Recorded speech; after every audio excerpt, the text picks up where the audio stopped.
था। नौजवान के लिए नौकरी नहीं, अन्नदाता किसान के लिए कोई प्लेटफॉर्म नहीं, उद्यमी और व्यापारी की सुरक्षा नहीं, और एक कहावत ही चल पड़ी थी कि देख सताई और बिटिया घबराई।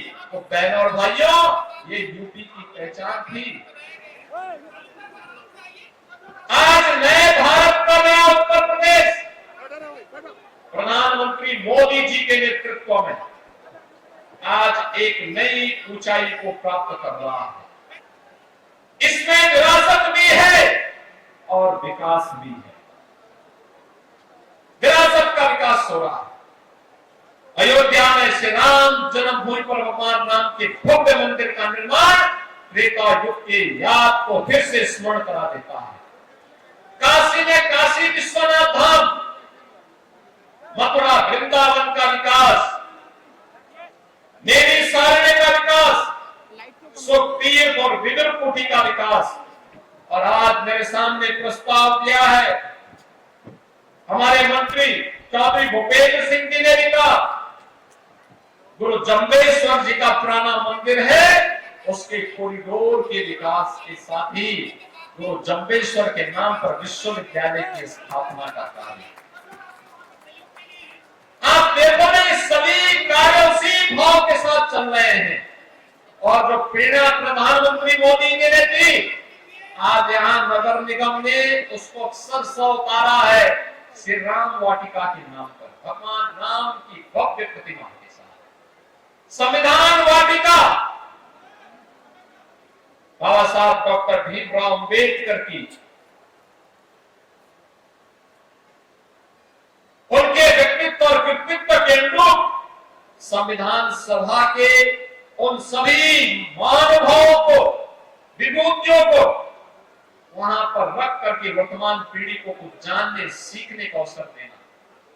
हनुमान वाटिका में जाइए, हनुमान चालीसा में मग्न हो जाएंगे। यही तो है विरासत के प्रति सम्मान। और जो पीढ़ी अपना विरासत का सम्मान करती है वही प्रगति करती है, वही प्रगति करती है। जो अपमानित करती है अपनी विरासत को, वो दुर्गति को प्राप्त होती करती है। और 17 के पहले वही दुर्गति थी। उत्तर प्रदेश बीमारू था, नौजवान के सामने पहचान का संकट था, बेटी और व्यापारी असुरक्षित थे, किसान आत्महत्या करने के लिए मजबूर थे, विकास के नाम पर लूट थी। एमएसएमई विभाग के मंत्री चौधरी भूपेंद्र सिंह जी, प्रभारी मंत्री मुरादाबाद श्री अनिल कुमार जी, लोकप्रिय विधायक मुरादाबाद नगर से रितेश गुप्ता जी, लोकप्रिय विधायक कुंदर की श्री रामवीर सिंह जी, महापौर मुरादाबाद श्री विनोद अग्रवाल जी, जिला पंचायत अध्यक्ष श्रीमती सैपाली सिंह चौहान जी, विधान परिषद सदस्य श्री सत्यपाल सिंह सैनी जी, विधान परिषद सदस्य श्री जयपाल सिंह व्यस्त जी, विधान परिषद सदस्य श्री राम गोपाल अंजान जी, हमारे नवनियुक्त क्षेत्रीय अध्यक्ष श्री नवाब सिंह नागर जी, महानगर अध्यक्ष श्री गिरीश मंडोला जी, जिला अध्यक्ष श्री आकाश पाल जी, आरएनडी के जिला अध्यक्ष अनिल सिंह जी, पूर्व विधायक श्री राजेश कुमार सिंह चुन्नू जी, मंच पर उपस्थित भारतीय जनता पार्टी और आरएनडी के हमारे पदाधिकारीगण, समारोह में उपस्थित सभी सम्मानित जनप्रतिनिधिगण, मुरादाबाद के मेरे सभी बहन और भाइयों, भारत की ऐतिहासिक और पौराणिक परंपरा के साथ जुड़ी हुई आधुनिक पीतल नगरी के रूप में विख्यात और गुरु जम्बेश्वर की पावन साधना स्थली के रूप में भारत की आजादी के क्रांतिकारियों को दिशा देने वाली दुर्गा भाभी की इस पावन धरा को कोटि कोटि नमन करते हुए आप सभी को दानवीर भामाशाह जी की इस पावन जयंती की मैं हृदय से बधाई देता हूं और इस अवसर पर व्यापारी कल्याण दिवस की भी मंगलमय शुभकामनाएं पूरे प्रदेश भर के अपने व्यापारी बंधुओं को अर्पित करता हूं। बहन और भाइयों, आज मुझे जनपद मुरादाबाद में आने का अवसर प्राप्त हुआ। कार्यक्रम तो पहले संक्षेप में था कि मुरादाबाद मंडल में हमारे जो जनप्रतिनिधि मेहनत करते हैं, इनके लिए कुछ और स्कीम हम लेकर के जाएं। लेकिन मुझे इस कार्यक्रम को संपन्न करने के बाद आप सबसे संवाद बनाने का भी अवसर प्राप्त हो रहा है और इसी बहाने सैकड़ों करोड़ रुपए की जो परियोजनाएं थी उनका लोकार्पण और शिलान्यास का भी सौभाग्य प्राप्त हो रहा है।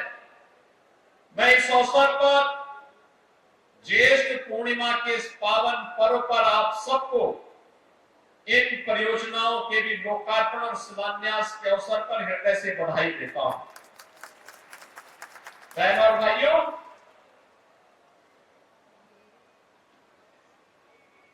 हमारी स्वयं की संपत्ति और हमारा वैभव राष्ट्र की सुरक्षा में कैसे सहायक हो सकता है, दानवीर भामाशाह का प्रेरणादायी व्यक्तित्व उसका उदाहरण है।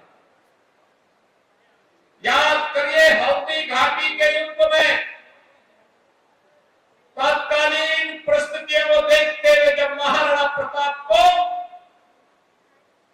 युद्ध का मैदान छोड़ करके हटना पड़ा था, मात्र 22,000 की सेना महाराणा प्रताप के पास और लाखों की सेना अकबर से उनका मुकाबला हो रहा था। उस युद्ध में अंतिम क्षण की घटना के कारण कुछ ऐसा घटित हुआ कि महाराणा प्रताप को युद्ध का मैदान छोड़ करके जंगल की ओर पलायन करना पड़ा था। लेकिन हल्दी घाटी से प्रारंभ हुआ भारत के स्वाभिमान और विदेशी आक्रांताओं के खिलाफ लड़ाई बंद नहीं हुई। अरावली के जंगलों में लड़ाई लड़ती रही और एक समय ऐसा भी आया जब महाराणा प्रताप के पास इस युद्ध को लड़ने के लिए कुछ भी नहीं रह गया था।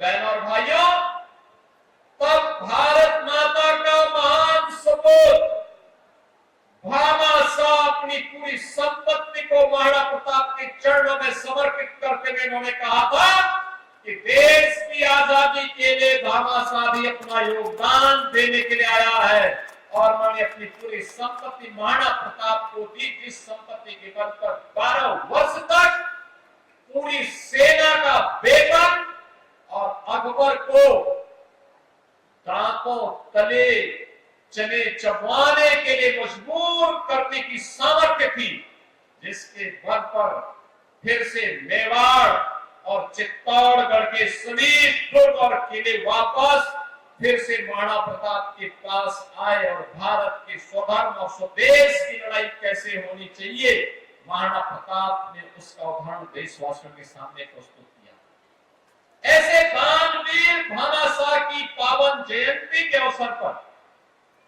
मैं ऐसे महान त्यागी, ऐसे महान तपस्वी, ऐसे महान दानवीर भामाशाह जी की स्मृतियों को नमन करते हुए विनम्र श्रद्धांजलि अर्पित करता हूं। अपने व्यापारी बंधुओं को, प्रदेश भर के व्यापारी बंधुओं को, उद्यमियों को इस दिवस की बधाई देता हूं और व्यापारी कल्याण दिवस के अवसर पर मुझे बताते हुए प्रसन्नता है कि जो भी उद्यमी या व्यापारी जीएसटी में अपना रजिस्ट्रेशन कराता है, हमारी डबल इंजन की सरकार उसे 10 लाख रुपए की बीमा कवर भी देता। अगर उसके साथ कोई घटना दुर्घटना होती है तो सरकार की तरफ से हम 10 लाख रुपए उस परिवार को सहायता स्वरूप उपलब्ध करवाते हैं। मैं आज के इस अवसर पर व्यापारी बंधुओं से कहूंगा, उनके सामर्थ्य, उनकी शक्ति प्रदेश की प्रगति का आधार है और इस प्रगति के कारण आम जन के जीवन में हम परिवर्तन लाने के लिए प्रधानमंत्री मोदी जी के विजन को जमीनी धरातल पर रखने में सफल हो पाते हैं। बहनों और भाइयों, आज से 9 वर्ष पहले का मुरादाबाद और आज के मुरादाबाद में जमीन आसमान का अंतर है। आज से 9 वर्ष पहले का मुरादाबाद उपद्रव के लिए, दंगों के लिए, कर्फ्यू के लिए, अराजकता के लिए, गंदगी के लिए, अव्यवस्था के लिए जाना जाता था। विकास की कोई सोच नहीं थी। लेकिन आज का मुरादाबाद गुरु जंबेश्वर के नाम पर अपने विश्वविद्यालय के लिए जाना जा रहा है। मुरादाबाद के पास भी अपना विश्वविद्यालय है। आज का मुरादाबाद फिर से पीतम नगरी को एक नई पहचान के लिए जाना जा रहा है। आज का मुरादाबाद यहाँ के युवाओं की प्रतिभा ऊर्जा के लिए जाना जा रहा है। आज का मुरादाबाद यहाँ के अन्नदाता किसानों की नवाचार के लिए अपनी पहचान बना रहा है। आज का मुरादाबाद उत्तर प्रदेश एक एक्सपोर्ट हब के रूप में अपनी नई पहचान बनाया है और अब यहाँ की सड़कें चौड़ी है। स्मार्ट नगरी के रूप में कहीं श्री राम वाटिका है, कहीं संविधान वाटिका है और कहीं पर एक एक पार्क की सुंदरीकरण करने के साथ साथ भारत की पौराणिक परंपरा को भी और भारत के स्वाधीनता आंदोलन में योगदान करने वाले क्रांतिकारियों और स्वाधीनता संग्राम सेनानियों के प्रति नतमस्तक होकर के उनके प्रति कृतज्ञता ज्ञापित करता हुआ दिखाई देकर के अपनी गति को प्रगति में बदलने की ओर अग्रसर दिखाई दे रहा है और आज का समारोह उसी का उदाहरण है। बहनों और भाइयों, ये तब संभव हो पाया है जब आपने अच्छे लोग चुने हैं।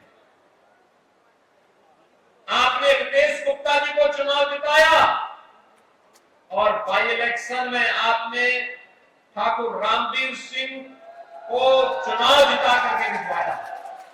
तो बहनों और परिणाम आपके सामने, आज विकास हो रहा है, गरीब कल्याणकारी योजनाओं का लाभ मिल रहा है।